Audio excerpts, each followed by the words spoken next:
સુરેન્દ્રનગર શહેરમાં આવવા જવા માટે નર્મદા કેનાલ ઉપરનો જે બ્રિજ હતો, જે જર્જરિત થતાં આ બ્રિજને આજથી 5 મહિના પહેલાં બંધ કરવામાં આવ્યો હતો.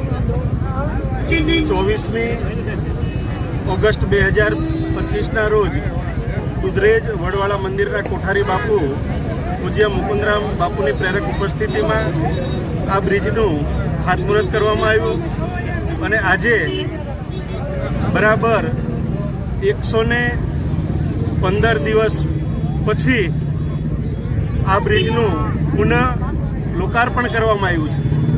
આ બ્રિજ થવાને કારણે જે સુરેન્દ્રનગર શહેરમાં છેક કચ્છ, માળિયા, હળવદ, ધ્રાંગધ્રા આ બાજુ છેક બહુચરાજી, પાટડી, દસાડા સાઈડથી આવતા લોકોને ખૂબ જ મુશ્કેલી પડતી હતી. શહેરમાં અભ્યાસ માટે આવતા વિદ્યાર્થીઓ હોય કે હોસ્પિટલે આવતા દર્દીઓ હોય કે ખરીદી માટે આવતા લોકો હોય, એમને જે પારાવાર મુશ્કેલી પડતી હતી અને લગભગ 3 કિલોમીટરના ડાયવર્ઝનમાં ફરવું પડતું હતું. સ્કૂલે આવતી બસોને 15થી 20 કિલોમીટર અન્ય ગામોમાં થઈને આવવું પડતું હતું. એ મુશ્કેલી હવે કાયમને માટે દૂર થઈ ગઈ છે. આજે સુરેન્દ્રનગરના એક વ્યક્તિમાં ખુશીનો માહોલ જોવા મળે છે. આપણને હૈયાઓ આનંદથી જે ઉભરાતા જોવા મળે છે.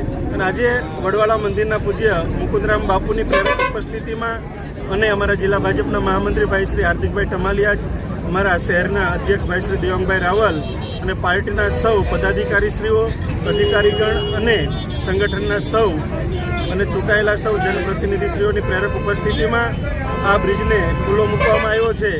ત્યારે જે નર્મદા વિભાગના જે અધિકારીઓ છે એમને પણ સતત ફોલોઅપ લઈ અને આ બ્રિજ જલ્દીથી પૂરો થાય એ દિશામાં કામ કર્યું છે. ત્યારે રાજ્યના માનનીય મુખ્યમંત્રી શ્રી ભૂપેન્દ્રભાઈ પટેલ સાહેબને હું આભાર વ્યક્ત કરું છું કે અમારો આ બ્રિજ તાત્કાલિક મંજૂર કરી જલ્દીથી કામ શરૂ કરાવી અને લોકોને સુવિધા મળે એ માટે શરૂઆત કરવાની મંજૂરી પણ એમણે આપી.